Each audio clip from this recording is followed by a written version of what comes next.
ప్యాన్లో 1 spoon of oil వేసుకొని అది వేడెక్కనివ్వాలి.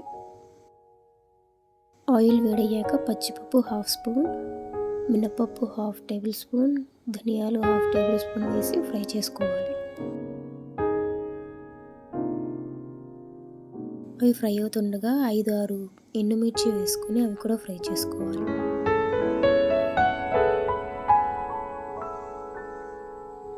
1/2 టేబుల్ స్పూన్ జీలకర్ర కూడా వేసుకొని ఫ్రై చేసుకోవాలి.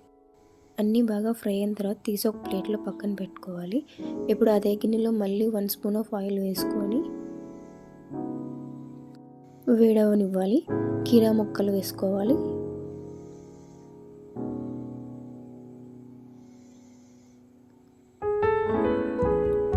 టమాటో కూడా హాఫ్ చేసుకొని 3 టమాటాలు వేసుకోవాలి. అవి బాగా మిక్స్ చేసుకొని మూత పెట్టి మగ్గనివ్వాలి.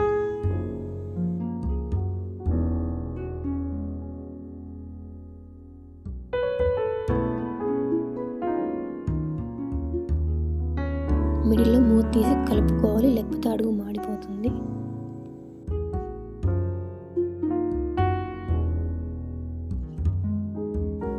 కీరాలో వాటర్ ఉంటుంది కాబట్టి టైం పడుతుంది. సిమ్లో పెట్టుకొని మగ్గించుకోవాలి బాగా.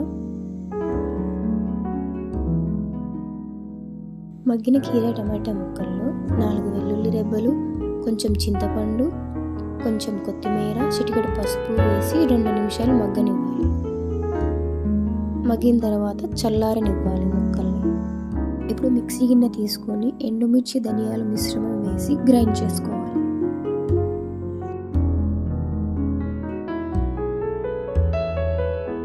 గ్రైండ్ చేసుకున్న తర్వాత మన టేస్ట్కి తగ్గట్టు సాల్ట్ వేసుకొని, ఇందాక మనం కీరా టమాటా మగ్గించి పెట్టుకున్నాం కదా, అవి కూడా వేసుకొని కచ్చా పచ్చాగా గ్రైండ్ చేసుకోవాలి.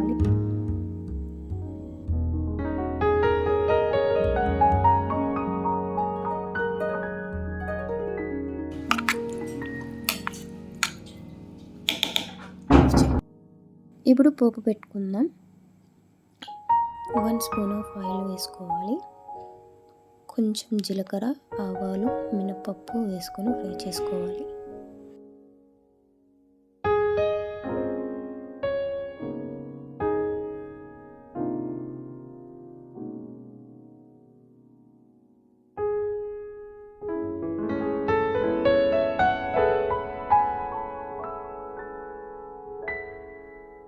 కొంచెం కరివేపాకు, ఒక ఎండుమిర్చి వేసుకొని ఫ్రై చేసుకోవాలి.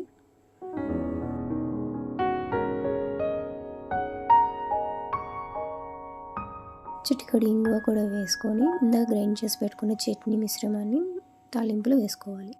Ready chutney. Please subscribe.